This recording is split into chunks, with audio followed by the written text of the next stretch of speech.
No sé si estamos ante el principio del fin o ante el fin del principio, y esto no es un juego de palabras. Después del concilio hubo una doble interpretación de los documentos conciliares, una interpretación en continuidad, esa hermenéutica de la continuidad de la que habló el Papa Benedicto XVI, y una interpretación, una hermenéutica de ruptura.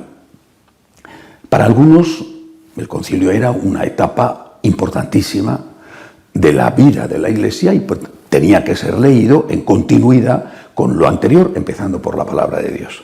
Pero para otros, que leían el concilio con lo que se llamó después el espíritu del concilio, el concilio era un principio nuevo. Lo viejo, lo preconciliar, y ahí se incluía todo, lo preconciliar estaba pasado, había que desecharlo. De una manera o de otra, con más o menos franqueza. Ese espíritu del concilio, esa lectura en ruptura con todo lo anterior de los documentos del concilio, dio lugar poco a poco a otro tipo de iglesia que ahora ya se denomina abiertamente la nueva iglesia. Y estos años han convivido con muchos roces y tensiones esas dos iglesias dentro de la Iglesia católica. Han convivido en la práctica, jurídicamente es la misma iglesia, pero en la práctica había dos iglesias, hay dos iglesias distintas. Esta situación yo creo que está a punto de terminar, y lo que no sé es lo que viene después. Por eso digo, no sé si estamos ante el fin del principio y a partir de ahora vendrá la nueva iglesia y por lo tanto la lectura de discontinuidad, de ruptura del Concilio Vaticano II, pero ya de una forma abierta y oficial, o vendrá, por el contrario, el final del principio y se volverá a una lectura en continuidad, es decir, a una tradición, a unas raíces que den siempre nuevos frutos, pero que no sea una traición, una ruptura con todo lo anterior. ¿Por qué digo todo esto? Porque está a punto de salir la exhortación apostólica postsinodal del Sínodo de la Amazonía. Está a punto de salir, hay rumores de todo tipo, si se acepta el celibato, si se acepta el sacerdocio de los casados, o si por el contrario no, o si se acepta solo como casos muy excepcionales y además sujeto a algún tipo de normativa que dependa directamente del Vaticano. En este momento, sinceramente, solamente unas cuantas personas lo saben y hemos vivido una semana con todo tipo de rumores. Pero lo que sí se sabe es lo que está pasando en el Sínodo de Alemania. Es tan grave la situación que el cardenal arzobispo de Colonia, cardenal Welki, ha dicho claramente que el Sínodo alemán es una asamblea protestante y que él en estas condiciones no va a aceptar lo que ese sínodo concluya, que además se ha atribuido en contra de la petición del Papa, en contra de la petición del prefecto de obispos, cardenal Ouellet, se ha atribuido la posibilidad de legislar sobre cosas que competen a la Iglesia universal, por ejemplo, el sacerdocio de las mujeres. Otro cardenal alemán, el cardenal Miller, ha dicho también esta semana que ese sínodo alemán es una asamblea suicida. El que ha dicho que es protestante, el otro ha dicho que es suicida. El cardenal Cordes, también alemán, ha dicho también esta semana que el cisma está ya preparado. Y otro cardenal de lengua alemana, en este caso el cardenal Koch, que preside el Pontificio Consejo para el Diálogo Ecuménico, ha echado un jarro de agua fría a un documento ecuménico elaborado entre la Iglesia Católica Alemana y la Iglesia Luterana en Alemania sobre la intercomunión, diciendo el cardenal Koch que eso no es posible y que lo que dice ese documento de que son equiparables la cena luterana a la misa católica no tiene por dónde cogerse.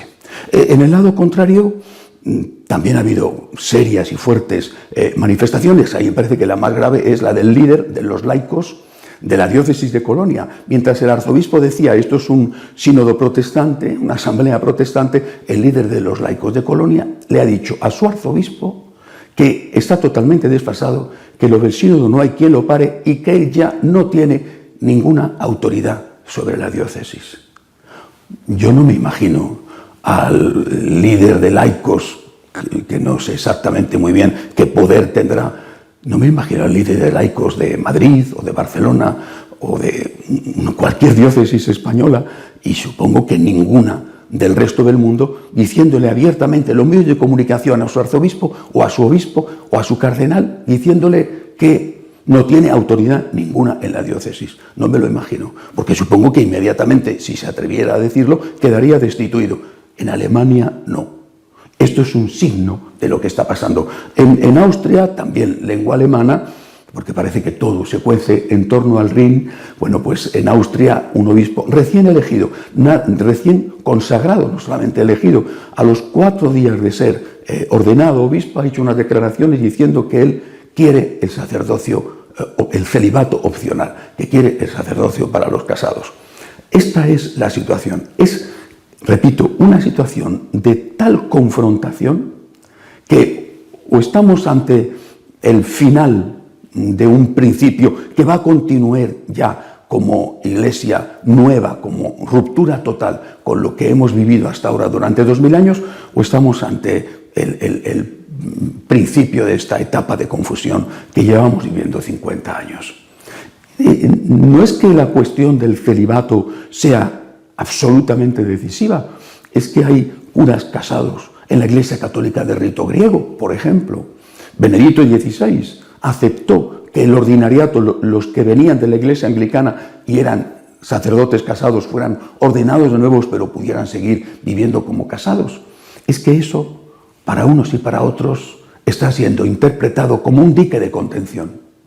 Si ese dique se rompe, repito, lo interpretan unos, lo interpretan otros, si ese dique se rompe, vendrá luego todo lo demás. Y en todo lo demás, lo decía hace unos días, en todo lo demás viene todo lo que ya tienen las iglesias protestantes, singularmente la iglesia luterana, todo, repito, se cuece en Alemania, vendrá todo lo demás, vendrá una lectura del concilio en ruptura, una hermenéutica de discontinuidad, de ruptura con la palabra de Dios y con la tradición anterior.